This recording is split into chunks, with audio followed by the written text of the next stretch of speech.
দায়িত্ব সেটা আমার জানবার কোনো শখ নেই। তুমি শুধু একটা কথা আমাকে বলো, এই দায়িত্বটা পালন করলে তুমি স্বাভাবিকের তুলনায় অনেকটা বেশি টাকা পাবে তো নাকি? সে আর বলতে গিন্নি, বাবু বলেছেন আমি যদি দায়িত্বটা ঠিকঠাক মতো পালন করতে পারি তাহলে আমাকে রাজা করে দেবেন। তা কি এমন দায়িত্ব জানতে পারি কি? এই জায়গা জমি দখল, আমাদের গ্রাম থেকে দুজন পরিবারকে উচ্ছেদ করে সেই জায়গাটাকে আমাদের পণ্ডামশাইকে দিতে হবে, তাহলেই আমার জীবন পরিবর্তন হয়ে যাবে। কিন্তু যাদের জায়গা তুমি দখল করতে যাবে তারা কি সহজে তাদের জায়গাটা ছেড়ে দেবে? অবশ্যই না, তাই জন্যই তো তাদের পরিকল্পনা করে উচ্ছেদ করতে হবে। সেই পরিকল্পনা করতে করতে এবং আশপাশ থেকে একটু খবর সংগ্রহ করতে আমার একটু দেরি হয়ে গেল। এই এখন থেকে কয়েকদিন এরকম দেরি হতে থাকবে, বুঝলে তো? আমার খিদে পেয়ে গেলে কিন্তু আমি কারোর জন্য অপেক্ষা করতে পারবো না, এই বলে দিলাম। তাতে তুমি কিন্তু রাগ করো না। রাগ তো করবো নাই, উপরন্তু এই কাজটা যদি আমি সফল করতে পারি তাহলে তোমাকে আমি একটা বড় সোনার হার গড়িয়ে দেব, কথা দিলাম। তাই নাকি গো? তাহলে তুমি তাড়াতাড়ি কাজটা শেষ করে ফেলো। আমার একটা বড় সোনার হারের অনেক দিন ধরেই শখ, এবার হয়তো এই শখটা পূরণ হতে পারে, বলো?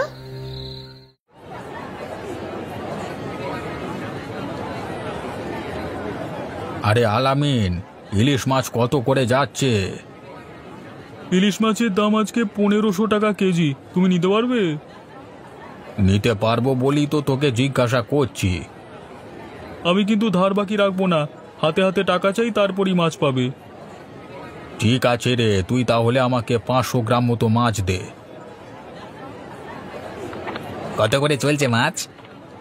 1500 টাকা কেজি। কত কেজি দেবো তোমাকে? আরে নাসির যে, তা কেমন আছো বাবা? অনেক দিন তো দেখা সাক্ষাৎ নেই।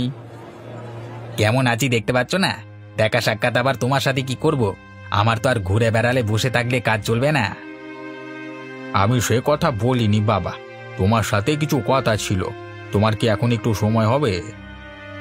কি কথা এখানেই বলে ফেলো, আলাদা করে সময় আমি কাউকে দিই না। আর তুমি যখন বলছো আমি বলছি। হ্যাঁ, আসিফের সাথে ঝগড়াঝাঁটি করে কোনো লাভ আছে? এতে তো তৃতীয় পক্ষের কোনো লোক এসে তোমাদের মাঝখানে ঝগড়া বাঁধিয়ে দিয়ে মজা লুটে চলে যাবে। তোমরা তো বড় হয়েছো, তোমরা ভেবে দেখো আমি যেটা বললাম ঠিক কিনা। আপনি কি আসিফের হয়ে আমার সামনে জ্ঞান দিতে এসেছেন? আপনাদের জ্ঞান শুনতে আমি রাজি নই। আসিফকে বলবেন আমি ওখান থেকে ওকে তাড়িয়েই ছাড়বো। কারোর ভাট বকা আমি কানে নেব না। আপনি এখন এখান থেকে জানতো, ফালতু বিরক্ত করবেন না সকাল থেকে, যত সব চলে আসে। কি ব্যাপার বলো তো দাদা, সকাল থেকে এরকম মাথা গরম হয়ে আছে? সে তোকে আমি সব পরে বলবো, এখন তুই আমাকে মাছটা আগে দে। আজকে ইলিশ মাছের ঝাল রান্না করবে গিন্নি।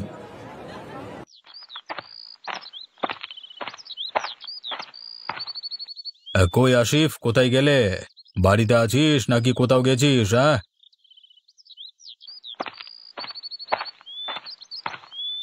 আরে বাবু, আপনি আমার বাড়িতে এসেছেন? আসুন আসুন, ভেতরে আসুন। পায়েল, তুমি বাবুর জন্য কিছু খাবারের বন্দোবস্ত করো। না না, আমরা এখানে খাবার খেতে আসিনি, আর বসতেও আসিনি। বাবু তোর সাথে বিশেষ দরকার আছে। তা বাবু কি বলছেন মন দিয়ে শোন। হ্যাঁ বাবু, বলুন কি বলবেন। আসিফ, আমার তোকে বলতে খুবই খারাপ লাগছে, কিন্তু না বলেও পারছি না।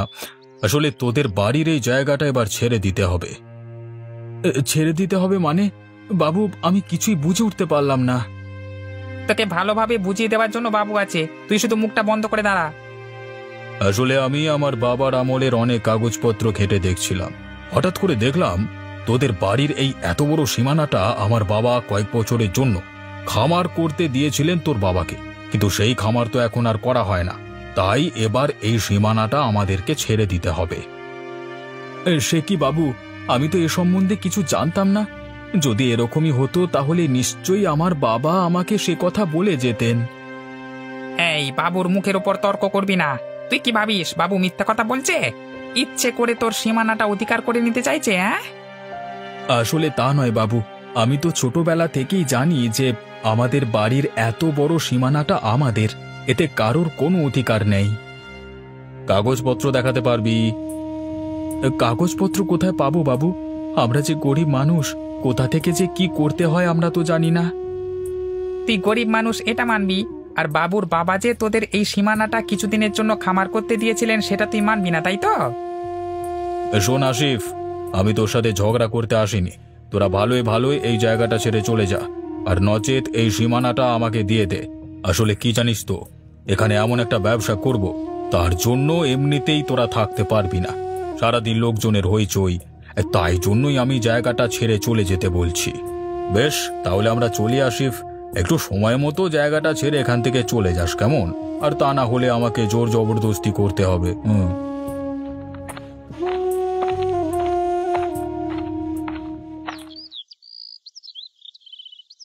এই আলামিন, নাসির, যেমনটা বললাম কিন্তু এইখান থেকে মাটি কাটতে শুরু কর। ঠিক আছে দাদা, তুমি শুধু দাঁড়িয়ে দাঁড়িয়ে দেখো আমরা দুজনে কত তাড়াতাড়ি কাজটা শেষ করছি।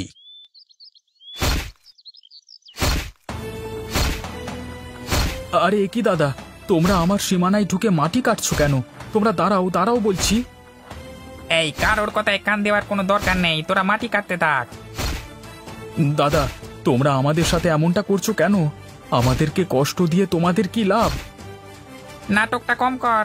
দুদিন আগে এসেই তোদেরকে এই জায়গা ছেড়ে চলে যেতে বলেছিলাম, যাসনি কেন? তোর জন্য কি কাজগুলো আটকে থাকবে? তুই কোন মহারাজা রে? তবুও তোমরা আমার সীমানায় জোর করে ঢুকে এ সমস্ত কাজ গায়ের জোরে করছো। বেশি ফটর ফটর করবি তো দলবল নিয়ে এসে ঠেঙিয়ে হাত পা ভেঙে দেবো। হ্যাঁ, চোখের সামনে থেকে সর বেটা, একটা ছোট লোক কোথাকার।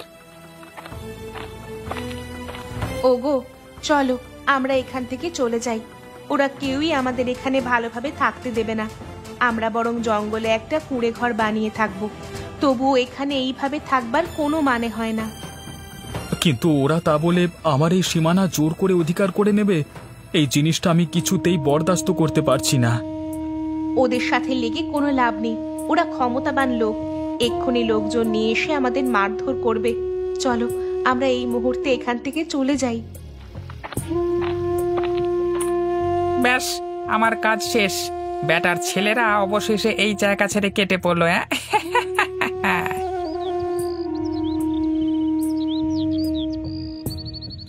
আমিরকা, বাড়িতে আছো? আমিরকা, একটু বেরিয়ে এসো না, তোমার সাথে খুব দরকার আছে গো, ভীষণ বিপদে পড়ে গেছি। কি ব্যাপার নাসির, তুই হঠাৎ আমার কাছে এসেছিস কেন? কাকা, তোমার সাথে বিশেষ দরকার ছিল। কিন্তু আমার কাছে তো এখন সময় নেই, তুই যা বলবি কালকে এসে বল। কাকা কাকা কাকা, আমাকে তাড়িয়ে দিও না দয়া করে, খুব বিপদে পড়ে তোমার কাছে এসেছি। আচ্ছা বল, কি দরকার শুনি।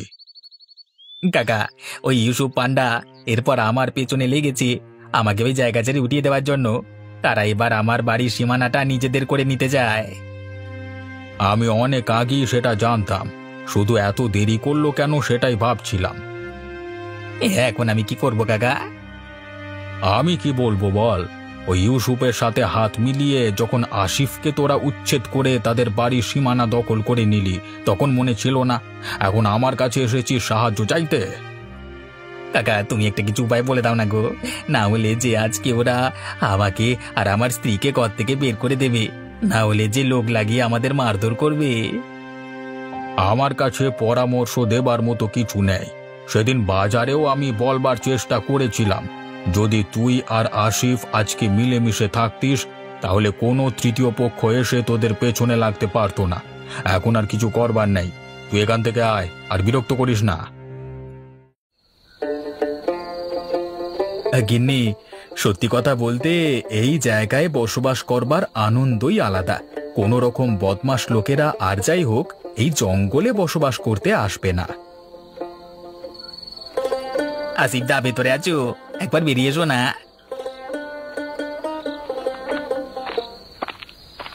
আরে নাসির, তুই এখানে কি করছিস? আর তোকে এরকম লাগছে কেন? দাদা, ওই ইউসুফ পান্ডা আমাকেও আর থাকতে দিল না, ওখানে বের করে দিল আমাকে। তার মানে এই সব কিছুই ওর চক্রান্ত ছিল। ও অনেক আগে থেকেই পরিকল্পনা করে রেখেছিল আমাদের দুজনের বাড়ির সীমানা অধিকার করে নেওয়ার। আমি প্রথমে একদম তা বুঝতে পারিনি, কিন্তু না জেনে তোমার সঙ্গে কত বড় ভুল করেছি আমরা। এখন সেসব কথা ভেবে লাভ নেই, তুমিও আমার বাড়ির পাশে এখানে একটা কুঁড়ে ঘর বানিয়ে নাও। আর হ্যাঁ, এখানে দুই বাড়ির সীমানা নিয়ে ঝগড়া করো না যেন। এখানের কোনো সীমানা আমাদের নিজস্ব নয়, সবই জঙ্গলের।